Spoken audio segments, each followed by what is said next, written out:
A very good morning to you. We are so glad that you created time to join us right here on NewsCheck, 9 days into the month of September, the year 2020. NewsCheck begins right now, and like we usually do, we look at the current issues that are shaping the country, and we discuss them at length right here in studio just to help you understand what perspective it has on your life.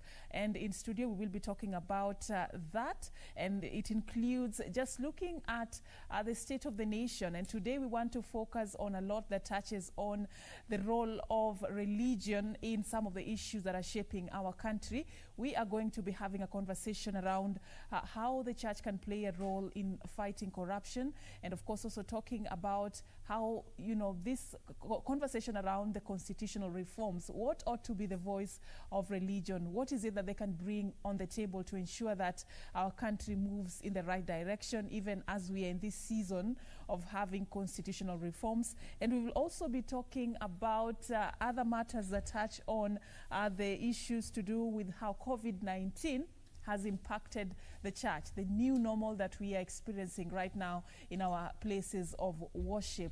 That and much more will be coming right here in our comprehensive program that begins right now. My name is Safina Chieng Oma, and our sign language interpreter is Lensa Odingo. Plus, we also take time right here on NewsCheck to take you to different events as they happen, so that you do not miss any detail about what is happening in Kenya's capital, Nairobi, and other parts of the country. So right now we have our reporters out and about, already following up on quite a number of stories. To give you a sneak peek, here is our reporter's diary.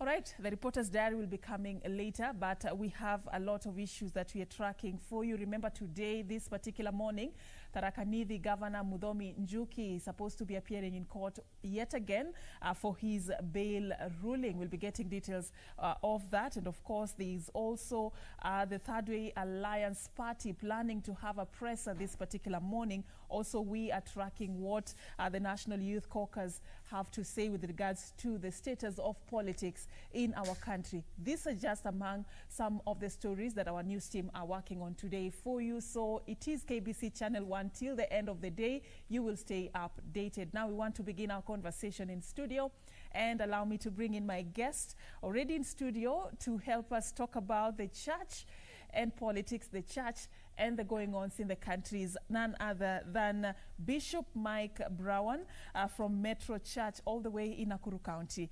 Thank you so much for creating time for us. Thank you so much. Keeping safe? Great. We have had a good time. All right. Yeah. Thank you so much. So we want to start straight away and look at some of the issues that, you know, are touching on the church and the country as well. I'd like to begin this conversation from what we are all currently facing, the COVID-19 pandemic. I know it has had quite a number of impacts on different sectors, and the church was not left out. So just, you know, generally looking at since the first case was reported in March, and a lot of changes had to be made by the government. Directives were issued to avert the spread of COVID-19, some which touched on the church, which included the closure of places of worship. Talk to us about this new normal. What do you read from it? Wow, it has been a great time that we had this time of the COVID-19, which really affected the church in a big way, in large, or even all religions that were continuing when they were closure and everything was off. But the good news is that when it reopened, I think the church came back with more strength than it was before, because it has been very, very good that the government did what they did earlier, because it helped people to reorganize themselves. And I can assure you, wherever I've been in various churches that I've seen, there is a lot of changes. It's no longer the same way people used to be in the church. The difference was huge, but it has been for positive now. For those who have taken it positive, it has been positive. Though there are many, many people who still fear coming to church, so there are many churches that have not yet come up. But for those who have been able to follow the guidelines, like the temperature taking, washing of their hands, sanitizing, cleaning the place, and putting the social distancing, I think they have seen more growth, because there were people who really needed to come to church. In my case, there were many people who really wanted to come to church, that in order for us to fit all our members, we have to do 7 services. 7 services? 7 services, and every day to have a service. So, but on Sunday we have 7 services. So we have services Monday, Tuesday, Wednesday, every day, so that we can have at least 500 can fit in the church. All right. But because before we would fill even 2,000 or even more, there was no rules. But now we have already encouraged people to use their face mask, to follow all the regulation. And amazingly, it has been good, because at the moment we have never had these cases in our places, whereby, because people have been very cautious. But the biggest effect is that there has been a lot of poverty like never before. So the church has to do a reverse role. When I talk of reverse role, it's like now in our case, we no longer just collect. Now is the time to give. So we have opened up that we give, we distribute food from Monday to Friday. Every service there will be a food distribution, and you will be shocked, the needy people, because this disease has really affected people. So this food distribution program, who does it target, and how do you get to identify the priority groups to give this assistance? Okay, well, what we teach people who are needy. Those people who are needy, they can come. Because, you know, this is something. They do not necessarily have to be members doesn't have class. I mean, like, hunger doesn't have class. So some people, there are people who are well able, but they still need it. We will still support them. So we don't have a class like we are only targeting a certain group of people. But of late, I've been doing a lot of physically disabled people who have come in hundreds. And it's amazing that there are people who have never taken these people serious, especially the county government. That's why it's so sad when we hear that the money that was meant to help or to take care of this situation has ended up in somebody's pocket. And that's something we'll be talking about, because the church need to wake up. Because it was only yesterday I was complaining about the church, that when people are rioting, the church is kept off. They don't want to get into this. They think they're going to dirty their hand. But I think it's the high time, because the biggest effect is that there is no more giving, because people have no job. All right, let me take you back, and I like how you've opened up this conversation by sort of telling us that this is the time that the church ought to play the reverse role. Reach out, make sure that they're there for those who need. Because I've been a pastor for many years. They've been giving every time, giving. Generous giving, a cheerful giver. So it's a high time we give back, and that's why I started a new word. I say we must go back to the foundation, which is Jesus, who fed 5,000, not where 5,000 are feeding one man. All right. Wow, nice way of looking at it. But let me take you back. When COVID-19 first struck, and there was that consequent efforts to just issue directives to avert the spread of COVID-19. Churches were closed, schools were closed, and traveling from one county to the other, it was restricted. What was your initial feeling when you heard that churches are going to be closed for a duration, as we avert the spread of COVID-19? What did you think about it? Because it has never come to our mind that a time would come where the church will be closed. What is it that you thought about? First of all, it was good, because to me the church was not a building. From all my lifetime, I've never been letting people to think that that particular building, that is the holy place, that's the church. I used to believe that the church is the body of Christ, people can meet. But when even that was restricted, now that's what hit me. Because I thought that the government should have known that church is an essential, because right now more people are dying of discouragement rather than And even the COVID itself. There is a lot of stress. There is what we call diseases that were not existing at the moment. Now they're existing because people are discouraged. People have entered to lifestyle that is not right. And the only way that people would have gotten that encouragement is through the church. Because the reason for a church or a religion is to encourage the people. So when that was closed, even for the few months they closed, there was a big damage. I'm coming in a place where I do counseling, and you will cry from morning until evening during counseling, because now we have brothers and sisters that have pregnanted each other. We have children who have gone out because they don't go to school. They don't go anywhere. They are just staying at home. And when they stay at home, there's no food. So anything can happen. So that was a time that I think that we lost a lot.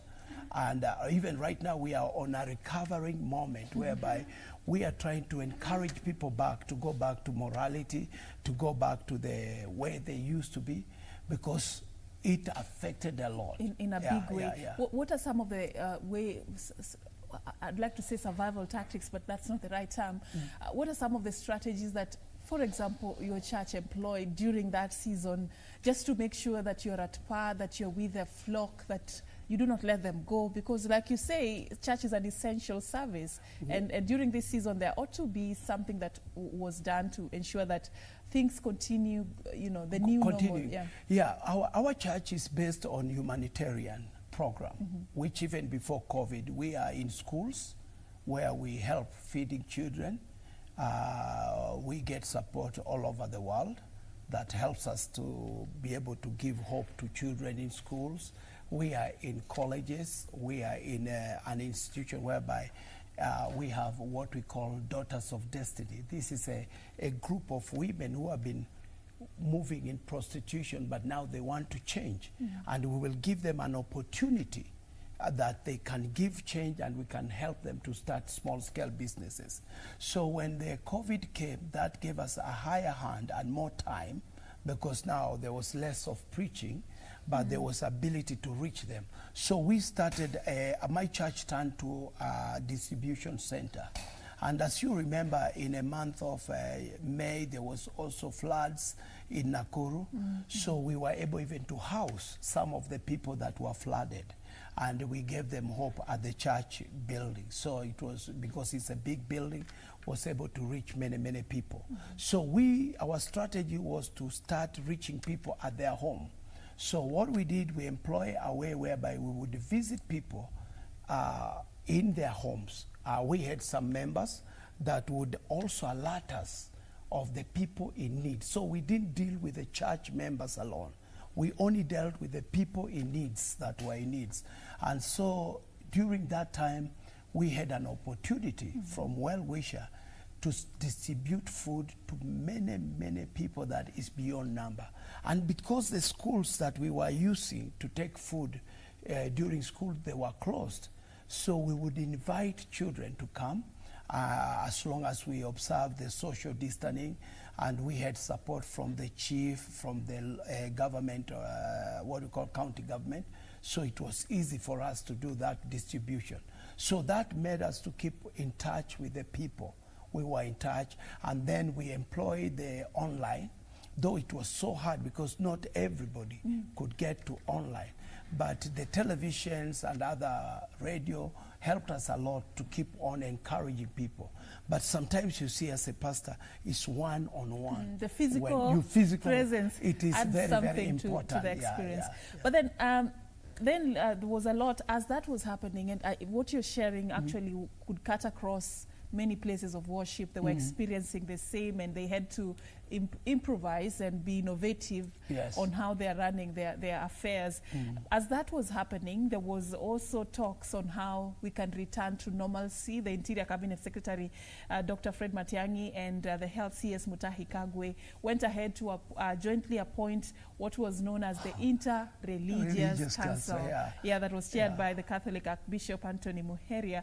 And what they were doing, their biggest mandate was to review the reopening of places of worship and how best to go about it. How do you, rate the progress that they made? In the main thing, the truth is they did a good job.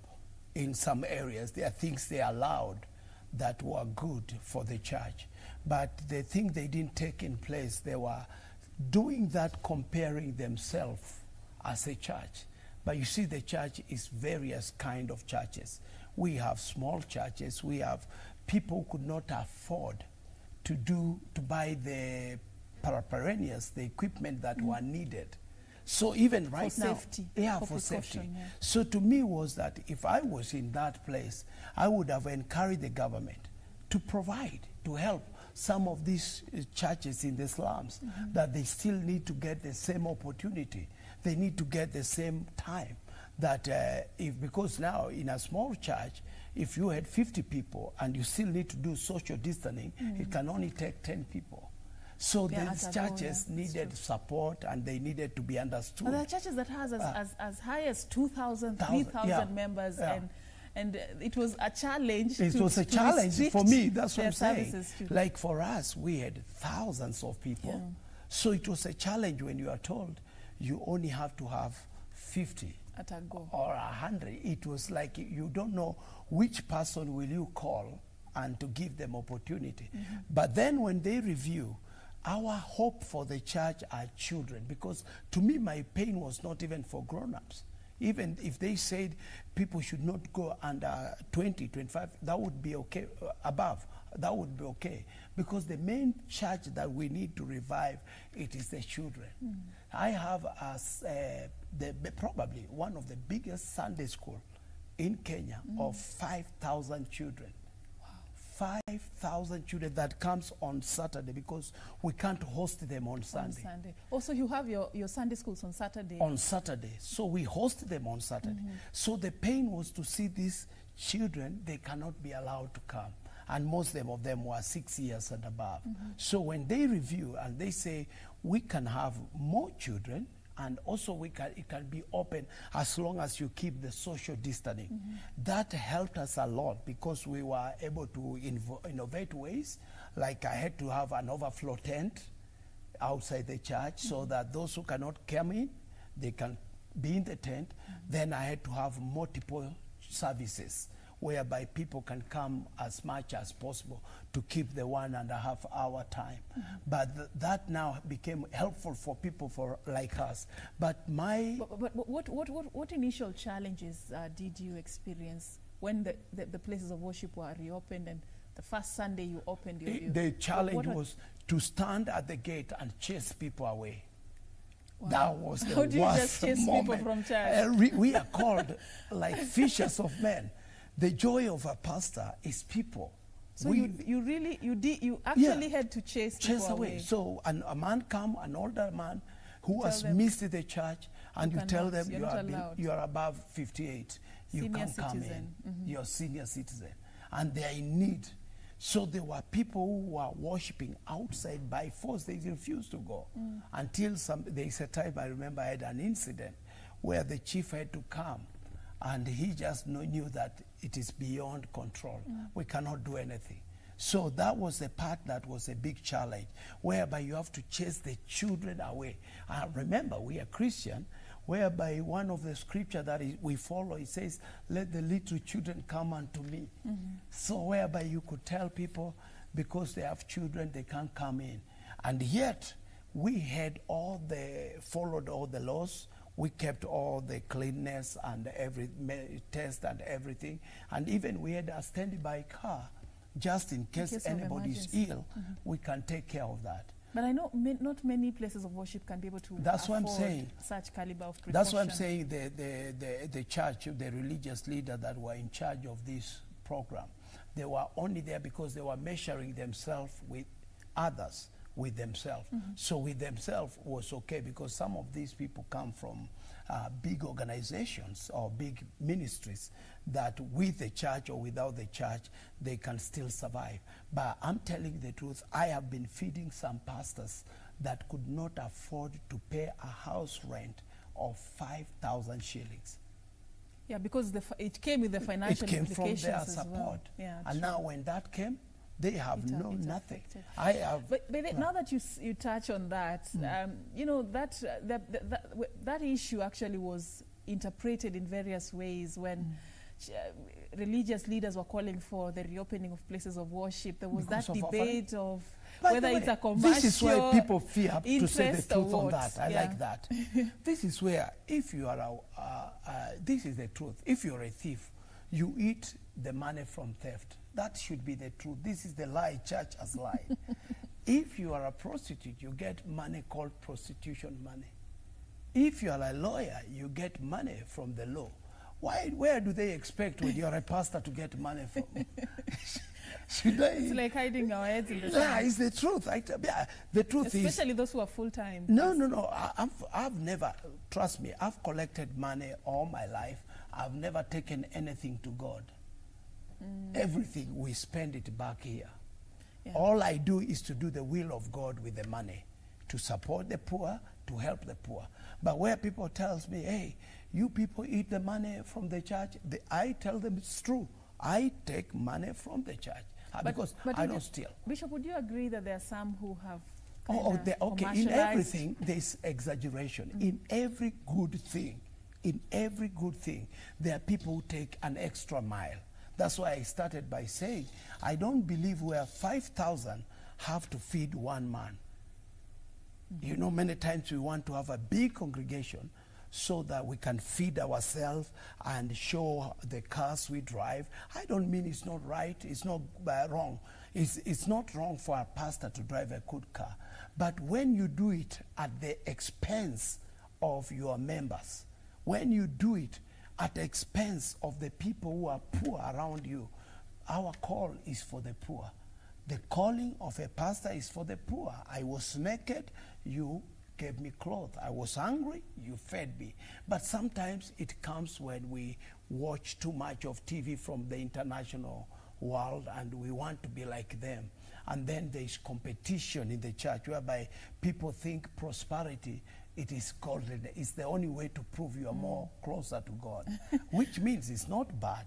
But with every exaggeration, it becomes manipulation. So there are those people who manipulate people to give, that if you want healing, you must pay something.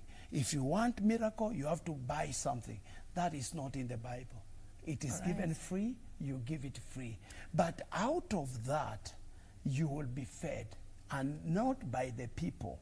The Bible is very clear that the Lord will supply all your needs according to his riches in glory. He will use people, but you will not manipulate people. So at the end of the day, nobody will complain and say, I am hungry because the pastor told me to sell my house to give to the Lord, and it just happened, he is the Lord. All right. Yeah. We will merge that commercial aspect with where we are just about to go in this conversation. That is the role of religion in the war against graft in the country, which is very unfortunate. But before we cross over to that, what is the current status in terms of the new protocols for celebrations of, say, weddings and other ceremonies that were conducted at the places of worship? People wanted to get married in 2020. Slowly by slowly. Then COVID happened. After the government now realized the importance of the church, and I want to say this, since the church opened, they have saved more. They have been able to have more people given hope, than while the church was closed. So there were marriages and especially funerals, because there was this just evil rumors. Even if you die on an accident, it's COVID. So everything became COVID. It's like other diseases surrendered and said, after COVID, no more malaria, no more tuberculosis, no more flu, no more cancer. Things that, do you know, before COVID, the biggest fear of Kenyans were cancer. We had more cancer patients, cancer this. It all vanished at once, and everything became COVID. And then there was this time where people could not be buried in a proper way. People could never be given a right send-off because there was fear, which is still there. But at the moment, it is still opening up. Right now, we are able to have marriages. People can come and they can get a church wedding. and as long as we are able to keep the social distancing. And now the same thing, people when they die, we can work out a plan, have social distancing. Still we follow the rules, because every day we get new message that there is more increase or The maybe cases some continue things. to rise. But All right. the truth is, fear kills quicker than Even the real disease. thing. Yeah. Okay, so we go on to the the next part of the conversation, the role of religion in the war against graft. As we're speaking this morning, there are quite a number of cases that are lined up that are corruption related, that touch on not just this, the common mwananchi, but even the leaders in this particular country. And corruption remains a headline each and every day in our news, in our newspapers. Billions of money, and this is public funds, are lost in these corruption-related deals. And many have been questioning, what has the church done in the war against graft? Why do they seem to be taking a back seat in such a serious I'm telling you, my sister, it is very, very sad. It's absolutely sad. As the church and as religious people, I can be here openly and say we have failed our roles, because we have been part of that corruption. And I'm saying this, I know there are pastor, bishop watching me. The Bible says clearly that judgment will start in the house of the Lord. Judgment starts with us. When we entertain people with corrupt money in our church, just because we need to build a better church, we need equipment, we need vehicles, we need things for the church, yet the money source is not clear. Even this country has given the church the biggest opportunity to fight, but the church has been fearful. Imagine, even the head was a former religious man that has been given this one of the greatest opportunity to be able to stand and to say this is wrong. But now, if you remember, I was not very old, but while I was young and getting myself into the church mission, I loved the church because of some people like Archbishop Dingi, people that were ready They were vocal, to die, yeah, to speak the truth to say during what a the right regime thing. Okay. that could never stop to hear you speaking bad. We will come back and pick up from there, ask ourselves, where did we miss the point? Why don't we have such people, such vocal religious leaders who do not fear to talk and say the truth when it is needed? Right after this, we want to take you to Migori County as we're talking about corruption. We know that Migori County Governor Okoth Obado is currently facing a corruption-related case, and this has proceeded to the fact that he was barred from office. And being that this is happening, there is also talks for impeachment against him going on in Migori County. Now, let's just take you to the Migori County Assembly to listen into what is going on as we speak. Taken ill, and when I became ill, I really went down. Mr. Speaker, I saw several dead people. I was almost at the mouth of a grave. But Mr. Speaker, I later resurrected after 3 to 4 days, and then I was able to breathe. Mr. Speaker, I wanted to bring it to this house, but as I thank Lord, I also thank my colleagues for their continuous prayer, that those who fasted because of my health, those who prayed because of my health, and those who wrote in social media of my death, because there was a few members who wrote how I was dying faster, and there was very many majority who prayed more for healing. I want to thank all of them, including those ones who say that I'm dead, because they helped God reveal to them that it is God who has people's life. And they cannot make people die. Mr. Speaker, I want to tell the honorable members that COVID-19 is there. If it has not struck you, don't tell people it is not there. It is serious. And I want to give you confidence that indeed I signed a confidential form in the hospital that was taken to Kemri, that any time that any other person in this country, including honorable member, will suffer, I will readily donate my blood plasma for them as a treatment. So I am here and always be on medication. So when you meet me, just meet me as your medicine. Don't meet me as a COVID-19 person. I am negative, and I am clean. I wanted to make that statement so that each member interacts with me without fear. Thank you. Thank you, Honorable Abedi. Now, business, whatever we have today, I think it is just tabling. Order number 1, administration of court. Yes. Order number 2, communication from the chair.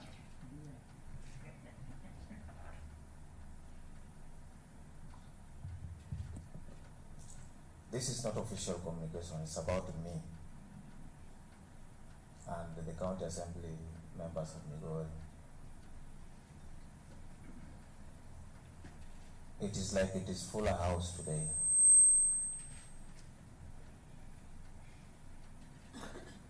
But I wanted to communicate to members of Migori. First, it was a very short communication yesterday because of the way you were sitting. You have had one of our members confessing that he actually contracted the disease.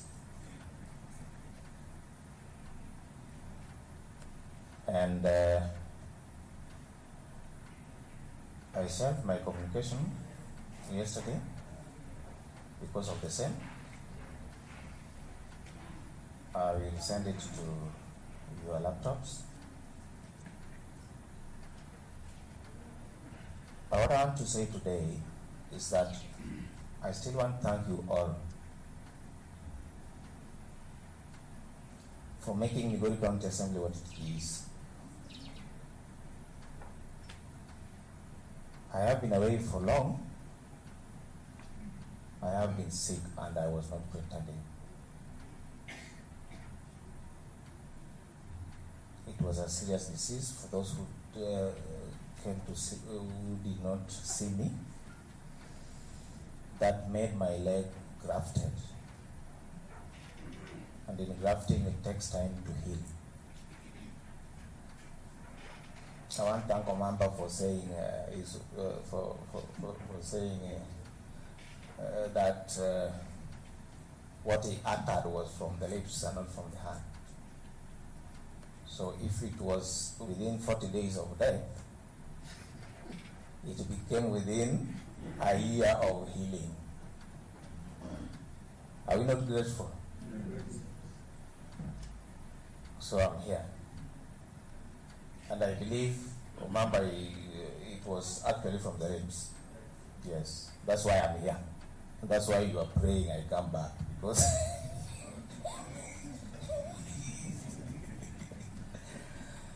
and now that I'm back, I have to really thank you for keeping the peace in Migori.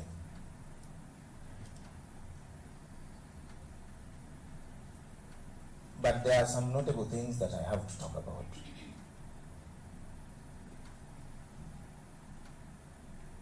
From what I saw yesterday and from what I'm hearing.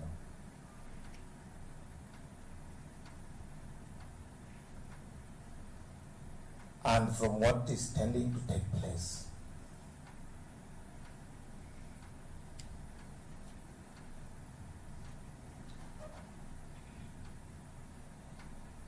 I'm never a thief, and you will not find me anywhere messing with government money or anything. The EACC are here. They are doing their job as a government entity. They are working on 2014-2015 issues.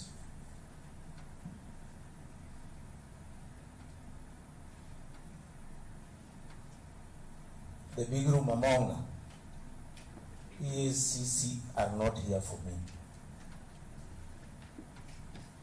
When they will be here for me, they will pick me and let that time be on its own, not on your lips.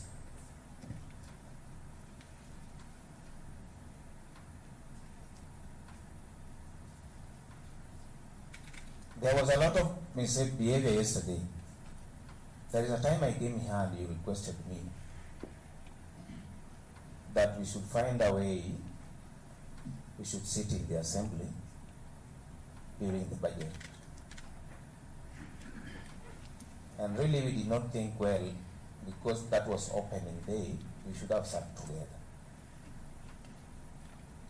But there is a way of communicating.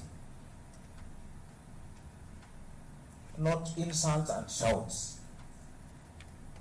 and terrible defiance. This is an assembly of honorable members.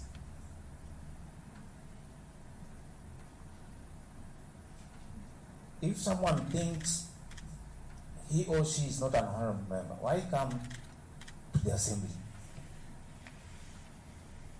Why would you drink yourself off, then come and shout in the assembly?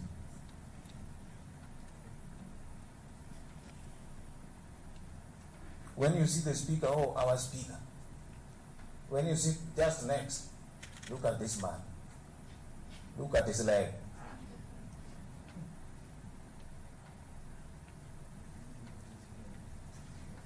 Just see my leg throughout.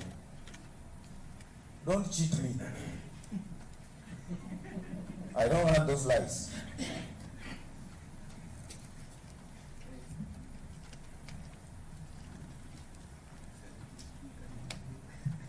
So let us uphold the respect that we have had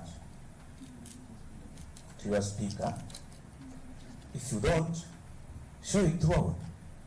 It does not matter. Me, I don't need somebody cheating me. I don't need. And in the way I was born,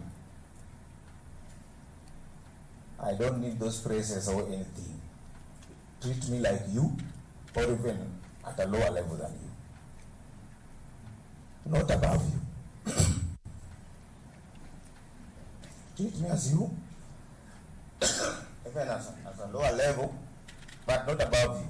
I will never be above any other human being.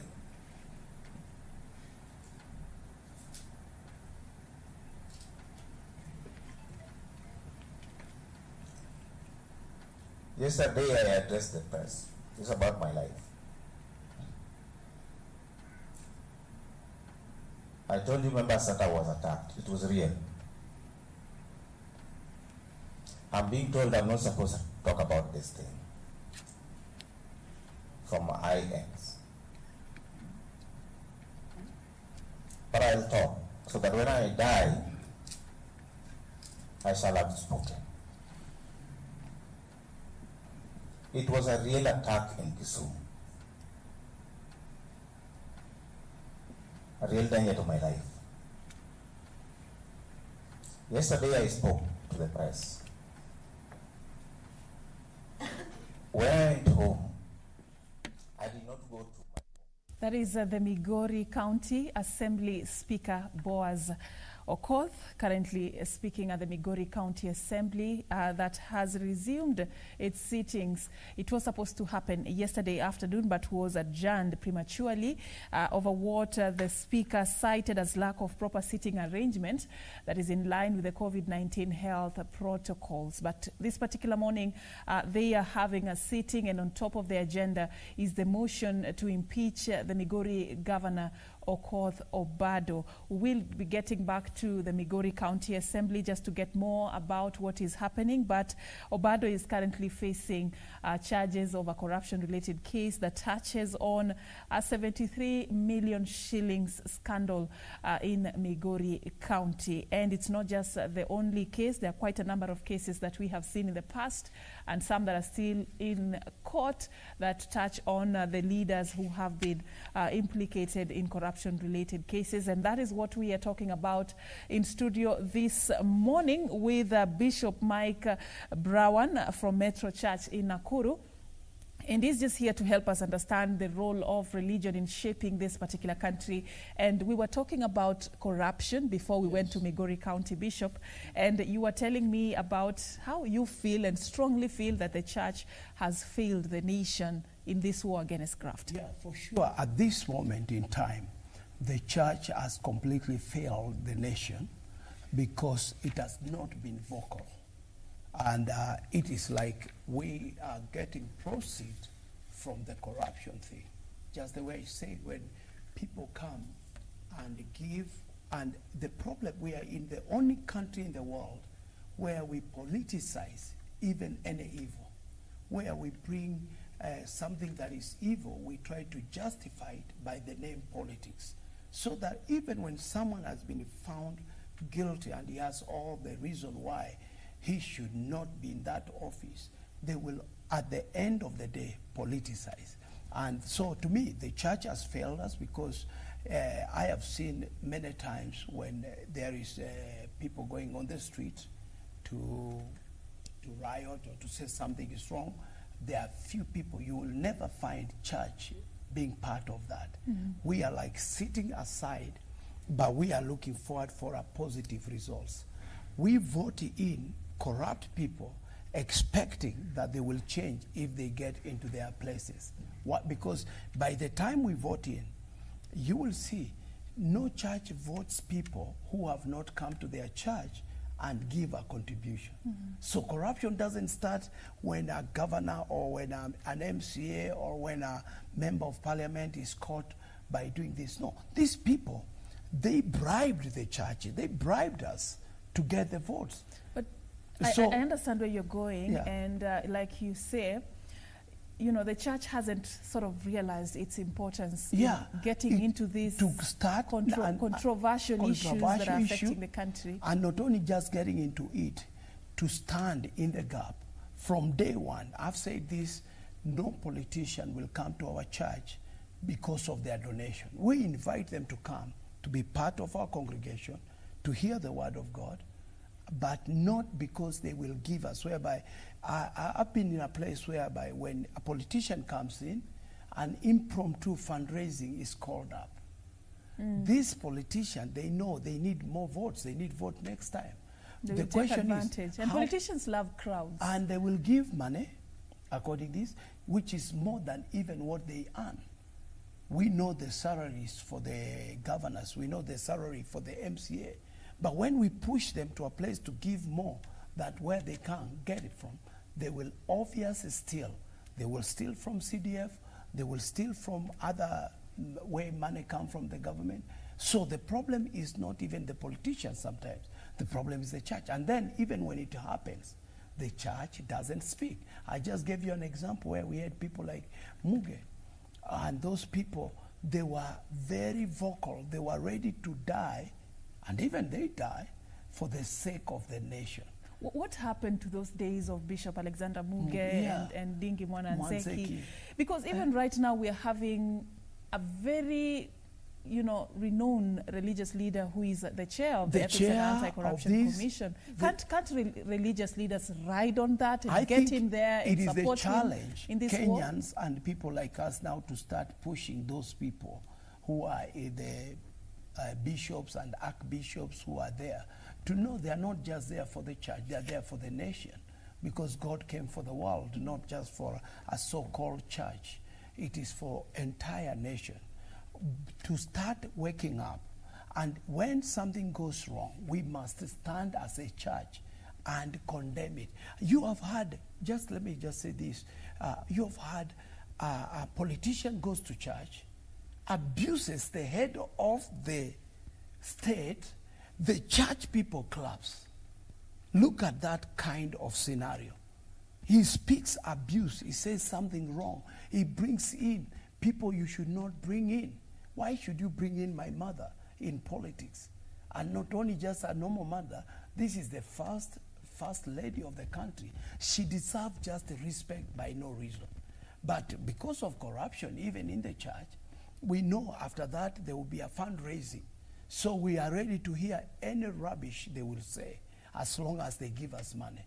So then we cannot speak against that. So the first thing, the Bible says the love of money is the beginning, the roots of all evil.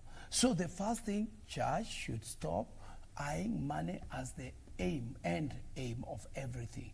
And they need to stand still. With these people, their banks were frozen during the regime. Things were taken from them. Their family were frustrated, but they kept on speaking the truth. That's why we have the Kenya we have. But now the right now Kenya, politicians have been able to pocket the religious people. When they are called to a meeting to discuss even issues, they will be given few money or few shillings, and then they will deviate from facing the problem that is actually facing the nation. My sister, people are dying. As I'm talking to you now, people are dying without food. We don't give much food. Sometimes we only give a package of flour. A woman comes back to me and says that is what they have been eating for 3 days, and they have to collect vegetables along the road now that there is rain. But this is not a nation at this moment where we should be having people, all the people dying in their homes because they cannot be taken care of. Yet the money has been sent, yet there is people. You meet the disabled people. The disabled people, nobody cares. I've been having the deaf and dumb people in my church, and I've been shocked. They cannot even be given a job that they can do because they have no other problem. They can do this kazi kwa vijana. But because of corruption, and nobody is there to speak. Because when they come to me as a pastor, I want my members to be given that job, even if they don't deserve. I am all for myself, and we leave other people. So I think it's a high time for this nation, for religious leaders, including the Muslim, the Hindu, all religious people, to start checking. Because right now, in a nutshell, opposition is part of the government. So during the regime, the earlier regime, there were no opposition party. It was one party. So the church played as the exchequer, the opposition, to help the government to go in line. Right now, we are in the same position, whereby we have peace, we are happy. I am a supporter. Which is a good thing. I'm a supporter of handshake. But now we still need church oversight, which will oversight and tell people, because we all take care of people, politicians and religious people. All is about people. We need to look down, because when they suffer, it is nothing to do with the tribe. Tribe is there because the devil has started it in the church. That's why there are churches when a pastor is a Kikuyu, the whole congregation is Kikuyu. That's all. We know that we cannot change it easily. But whereby the church is quiet, the church cannot face the governors. When they are called with the governor, they are just asking the governor, what is the distribution will we get? I had church leaders going to the governor to get food. So how will you be able to rectify someone that feeds you? Once they feed really you, they close your mouth. But then how do we get a revolution? How do we get the church to tighten its grip on some of these negative issues that are happening in the nation? Now they will have to. Now they will have to, because since the church first time knew it can be shut down. You know, we never, never, ever. If I dream, I would have woken up and pray against the dream. If I dreamt in tongues and cast all the demons. If I knew one day the church will be closed, that one day there will be no church where you have a building, you have empty seats, you have music instrument, you can't play, I would have woken up, but it happened. And it was an order from the government. So the church has known now, whoever you put in power has power over you, one way or the other. So next time, I think even in the near election 2022, which is now everyone is making too much noise about it, people will start the rethinking. Who are we voting for? Why are we voting for them? And because if you don't do that, and are we able to talk to them with authority? Because from day one in the Bible, the church was a prophet for the king. The church was the advisory board for the king. They are even the one who told the king whether to go to war or not to go to war. But now you find even the politicians are the one who are praying for the pastors. You watch, you see every time. A politician will come to your church, he will sing, he will preach, he will speak. So He has already tied you. Then instead of speaking what God is saying, you will be, they say this, the only way to shut someone, fill their mouth. That's why when you put food in your mouth, you don't talk. You can't speak. So there are pastors and preachers and clergy must stop allowing food to be put in our mouth just because we believe that unless we are supported by politicians, we cannot do our agendas, and start trusting God. And while we trust God, we need to be able to be a voice for the nation. That's what God has called us for. Whereby, like now I'm speaking, I'm saying this is wrong. Where those people who talked bad about the president, there is no any two way. One way is to apologize. And to apologize means to repent, which means I will not repeat. So that we cool the temperature. But when the church is quiet, I'm telling you, they say when the foundation is shaken, what will the Russians do? That's why we are in this position whereby people steal, nobody can call them thieves because the part of the what they have stolen will end up to your offertory. Right. And you know, you remind me of something that is happening in religious institutions. Some are really invested in economic projects and tried to sort of economically empower the congregation and the church as well, so that you can have a source of income to run the church and to also help the congregation in one way or the other. But then, which brings me to the next part of our conversation. How then do we move?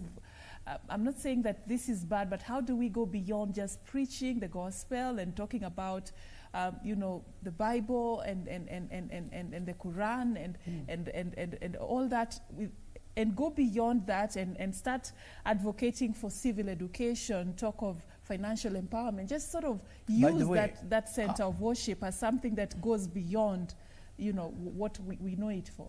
First of all, I like what you have just said, how people, because in the Bible, by the way, is good news. Good news means good news.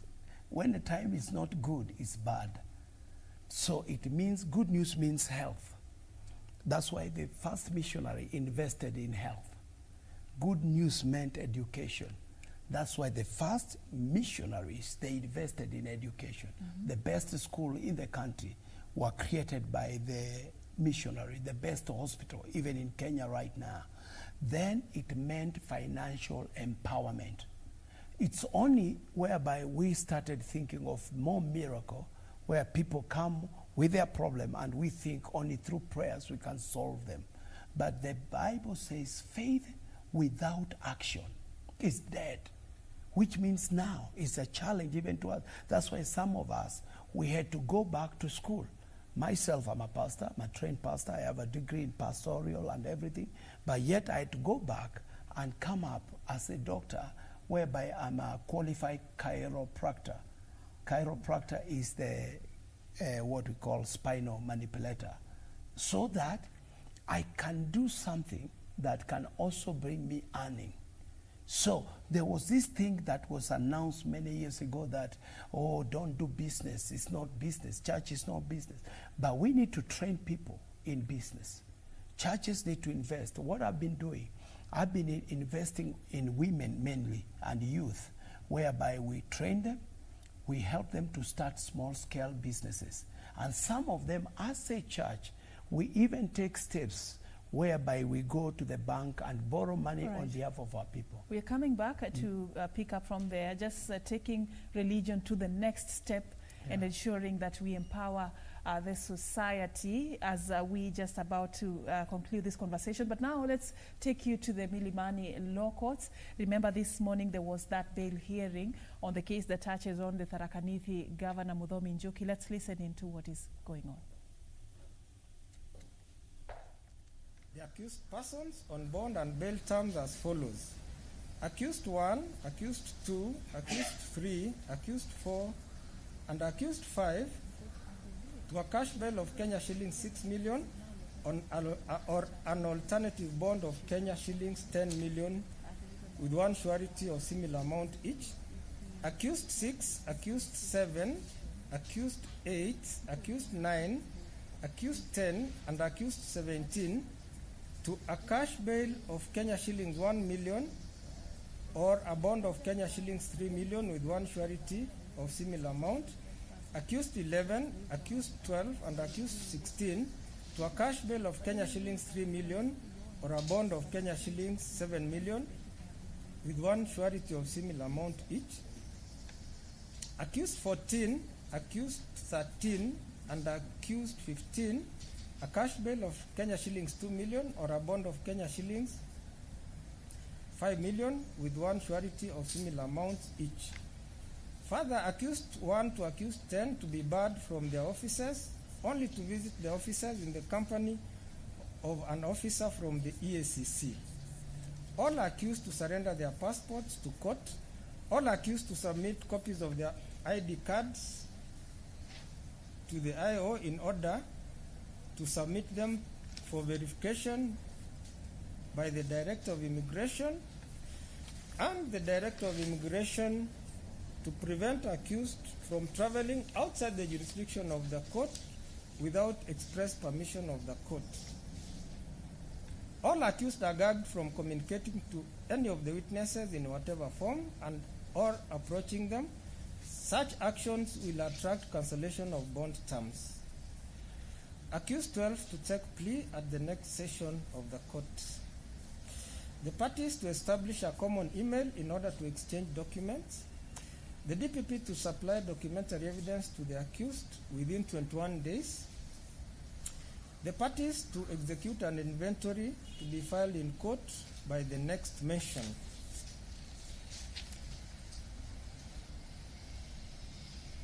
Now, let's agree on the next mention.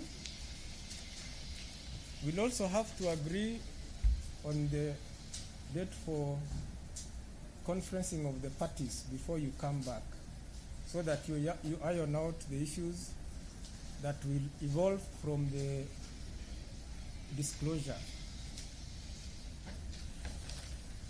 So I was suggesting in my mind that I seek from the parties first a date for conferencing after the 21 days. How many days do you need to consider the documents and do a conference, Mr. Nyamodi? Your Honor, unlike the prosecution, we have not had the privilege of seeing the documents. Yes. So maybe we can see the documents and then get back to the court. I had another issue. Perhaps now that I'm on my feet, I can take it up with Your Honor. Just wait, see the documents and then get back to court. Yes.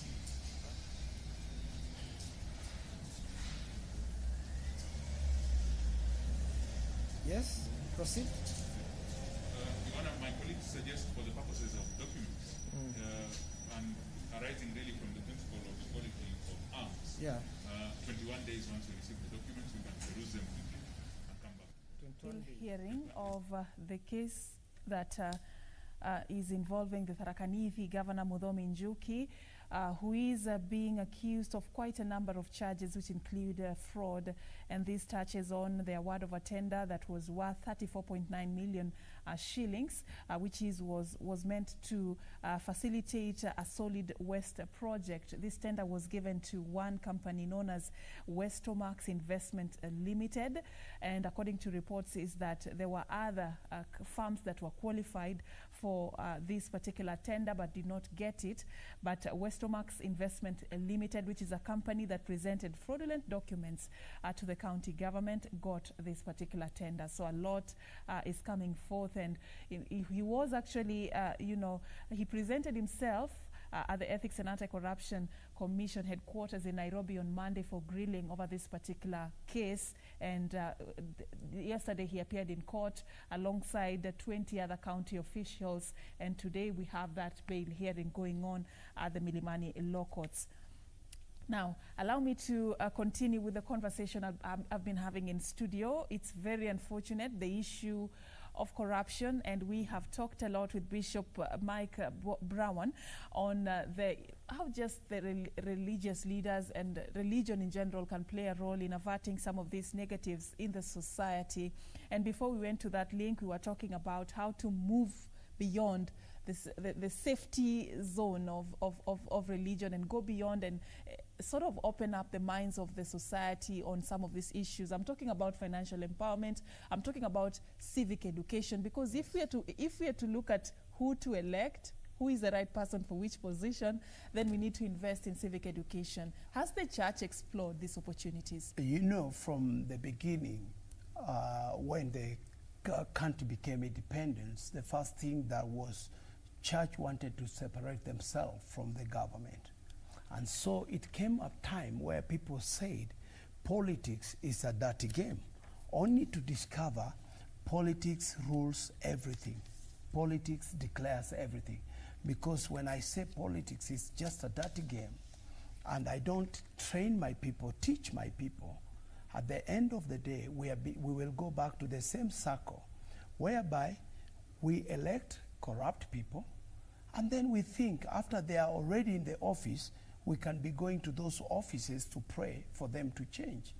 And yet we have changed people who we should now train people. So I think it is the high time for every church to get back to civic education and to take the first role and to encourage even people. That's why very few people in the name of Christian, we say we are 80% Christian or something like that. We are not saying the truth. Because very few churches will encourage people to vote and even to teach them the quality of a leader. Because if every church today, as I'm talking to you, will start learning and teaching people the quality of leaders we need to choose, not because they are loud, not because they come from our community, not because they are from our tribesmen. They are people because they are the right people to rule. I'm telling you, in 10 years from now, Kenya will be the best nation to live in. But whereby we fold our hands, and even the people who come to teach our people on the civic education, they're the people who will teach because they are affiliated to a particular party, to a particular individual. Then they will only be campaigning in the name of civic education. Right. But now we need the church to stop hiding their head under the sod and to come out strong and condemn people who are gone wrong. And like when it is in corruption, we need to teach people in the church. It should be, by the way, I'm saying it should be even part of the curriculum in the schools where people should be taught about corruption. But the only way we can teach people how the bad thing about corruption is the same way we teach people about being normal thieves. Because we tell our children, oh, if you steal, you'll be caught, you'll go to jail, you'll go this. But now we can't tell people about corruption like that, because so far until this moment, we have never seen people who have gone to court and gone to jail for corrupt convictions. Cases. We're still waiting. Conviction. They will So that's where the challenge is. But now we need to have that example. For us to achieve all these changes and all that, there has to be something different that we do this time around, not expecting a different result doing the same thing over time. Yes, yeah. We are having this conversation at a time, Bishop, when there are talks to have reforms in the Constitution. There is the BBI initiative that was just a bit slowed down by the COVID-19 pandemic, but the momentum was peaking before the outbreak of COVID-19. But even amidst this pandemic, reggae is back, and we are seeing what is happening concerning the BBI. There are questions as to whether there is going to be a referendum, whether we need one, whether we can fund one. There is a lot that is coming forth, but the reality of the matter is that we are in a season of constitutional reforms, constitutional changes. As all this is being discussed, what has been the voice of the church? What is it that is the agenda for the church when it comes to constitutional changes in this country? I think, just as we have said, that for a long time the church has been hiding their head under the sod, not to come out openly. And those who come up, they come up with hidden agenda. But I think it's a high time, because the truth is, when we go back to the Constitution of Kenya, when we were told to pass it, the church did not want to pass it. For the first time, the opposition of the so-passed Constitution, they were the church, because they knew there were some things that were not right according to the law. Now that the opportunity has been found, the church should stand with their earlier position.